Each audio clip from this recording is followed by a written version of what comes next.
경찰 국가로 남을 거냐, 법치로 회귀할 거냐. 이게 저 트럼프가 이재명이를 만나서 한 30분간 잭 스미스 얘기까지 하면서 미치광이 잭 스미스 얘기까지 하면서 갖고 놀았잖아요. 그리고 한 1시간 정도는 또 비공개로 해서 이게 뭐 무슨 일이 있었는지 차차 밝혀지겠죠. 그런 상황에서 트럼프가 이재명이를 어떻게 어르고 달래고 갖고 놀았는지 이를 좀 제대로 설명해 주는 사람이 좀 있었으면 좋겠다. 그렇게 제가 생각을 하고 있었는데 깅리치라는 사람이 있네요. 뉴트 깅리치라는 사람이 그걸 딱 설명을 해주고 있습니다. 제가 보기에 제일 정확해요. 뉴트 깅리치는 미국의 하원 의장까지 지낸 사람입니다. 11선인가 그래요. 뭐 미국 하원은 뭐 2년 만에 한 번씩 선거를 하니까 하여튼 11선인가 그렇고 미국 하원 의장을 지낸 사람입니다. 미국 보수 정치계의 최고 원로 중에 한 사람이죠.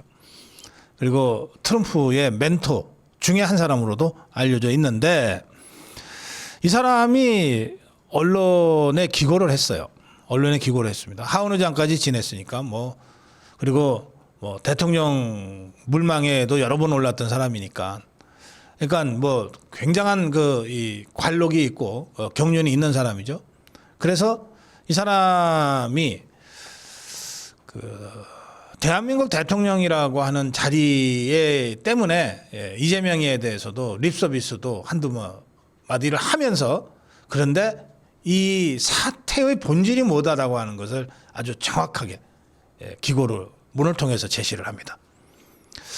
제가 깅리치라는 사람이 진짜 이게 공력이 높구나 그렇게 제가 다시 한번 생각하게 됐습니다.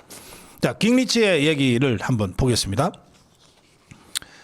깅리치는 한국에 있는 보수정당 국민의힘과 또 교회와 교회 지도자에 대한 대규모 압수수색, 이재명 정부의 최근 종교와 정치에 대한 전면적인 탄압, 이게 숨막힐 지경이다. 그러면서 이재명이 이번 미국에 방문해서 조선업 협력 등에서 좀 성과를 거두기는 했지만 앞으로 몇 주간이 한미관계 미래에 매우 중요한 순간이 될 것이다. 그러면서 새 정부, 이재명 정부가 정치적 반대자와 종교적 자유 옹호자들을 탄압하는데 이렇게 과격해질지는 누구도 예상하지 못했을 것이다. 그렇게 얘기합니다. 이제 이 깅리치의 이 언론 기고는 워싱턴 타임스에 기고한 것인데요. 깅리치의 주장을 계속 읽어보겠습니다. 최근 주요 보수 종교 지도자들의 자택과 사무실이 대규모로 압수수색을 당했다. 여기 대규모로 압수수색을 당했다고 하고 있어요. 구체적으로 이렇게 설명합니다. 1000명 이상의 검경이 오전 7시에 한 주요 종교 지도자의 자택 사무실에 들이닥쳤다. 이게 어디입니까? 사랑제일교회. 정광훈 목사 자택 사무실 그리고 교회 사랑제일교회를 압수수색할 때 이 짓을 했거든요. 이 사건을 바이든 때 FBI가 트럼프의 플로라드에 있는 마러라고 자택을 수색한 것에 빗대서 설명을 합니다. 그러면서 대통령 부인, 영 부인의 개인 소지품까지 수색한 사건을 지켜본 미국인들은 이게 얼마나 모욕적이고 위협적인 일인지 이해할 것이다. 이렇게 씁니다.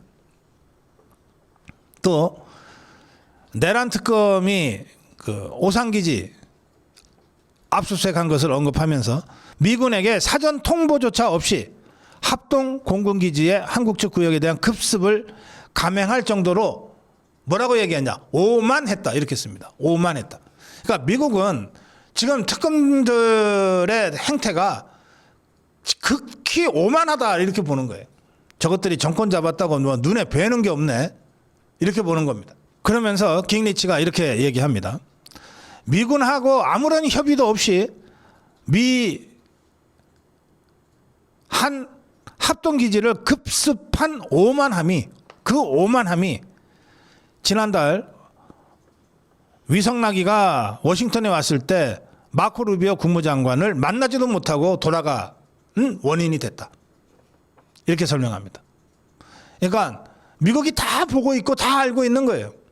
너네가 우리한테 사전 협의도 없이 미군 기지를 함부로 들어와? 그런데 위성나기가 뭐 우리 국무장관을 만나러 와? 너 같은 걸 왜 만나? 가. 나 시간 없어. 이렇게 돌려보냈다는 거예요. 또 트럼프가 한국 상황의 심각성을 다 보고받고 나서 트루스 소셜에 한국에서 숙청이나 혁명이 벌어지고 있다. 이런 글을 올렸다. 트럼프가 그냥 올린 거 아니다. 다 보고받고 올렸다. 트럼프가 얘기하지 않았냐? 내가 인텔로부터 들었다. 정보기관으로부터 들었다고 얘기하지 않았냐? 그냥 하는 말 아니다. 그리고 트럼프가 이재명과의 회담에서 이 문제를 다시 직접 언급하지 않았냐? 따라서 이재명이가 자기가 지금 하고 있는 것이 미국의 강력한 반발을 불러일으키고 있다는 사실을 이재명이가 모를 리가 없다. 이번에 와서 확실하게 알고 돌아갔다. 자기가 지금 하고 있는 일에 대해서 미국이 강력하게 비판하고 그렇게 가면 안 된다고 경고하고 있다는 것을 이재명이가 모를 리가 없다. 이재명이가 충분히 알아듣고 갔다. 따라서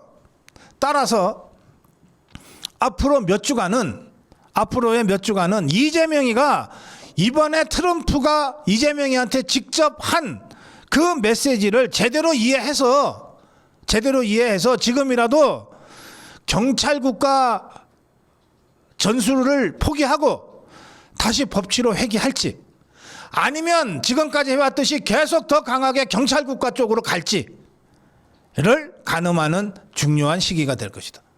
선택은 이재명이 네가 하는 거지만 네 선택에 따른 후폭풍도 네가 감당해야 돼. 트럼프는 분명히 경고했어. 너 이런 식으로 경찰국가식으로 계속 가면 안 돼. 다시 법치로 돌아가 라고 분명히 경고했어.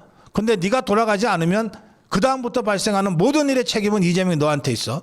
트럼프는 분명히 너한테 경고했어 라고 깅리치가 설명하고 있는 겁니다. 그러면서 깅리치가 마지막에 진짜 결정적인 한마디를 합니다. 깅리치의 마지막 말은 이렇습니다. 미국은 80년에 걸쳐서 그 법치를 이루기 위해 노력해왔다. 80년은 어떤 기간일까요?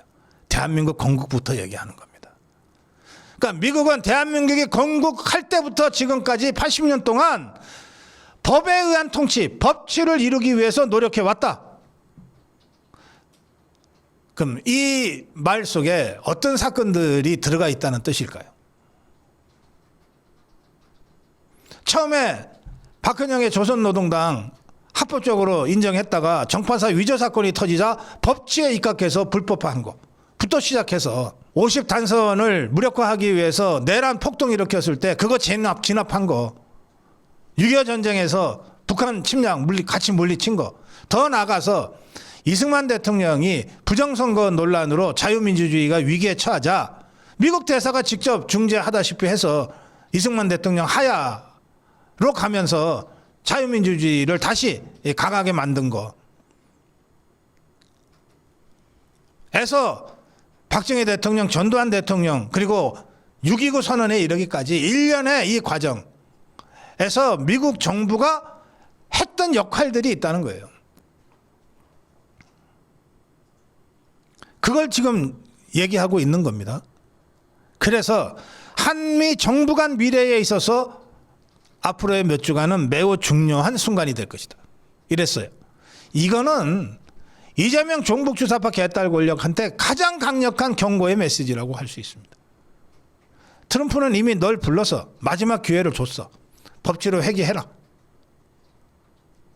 그런데 네가 그 조언을 개무시하고 계속 경찰국가 폭압으로 가면 그로부터 발생하는 모든 문제는 이제는 너의 책임이야. 그런데 미국은 지난 80년 동안 법치를 이루기 위해서 대한민국에서 법치를 이루고 그 법치가 자유민주주의로 안착되도록 하기 위해서 많은 노력을 해왔어. 우리는 지금도 그 관점에서 한국을 보고 있어. 이렇게 깅리치가 얘기한 거예요. 이제 트럼프가 왜 이재명이를 불러서 잭 스미스 얘기까지 하면서 왜 교회 얘기를 하고 왜 군기지 압수수색을 얘기하면서 이재명이를 만나서 얘기하고 돌려보냈는지가 아주 분명해졌습니다. 예. 경찰 국가 전술에서 법치로 회귀할 것인가? 예. 이 심각한 문제를 지금 트럼프가 이재명이한테 던졌다.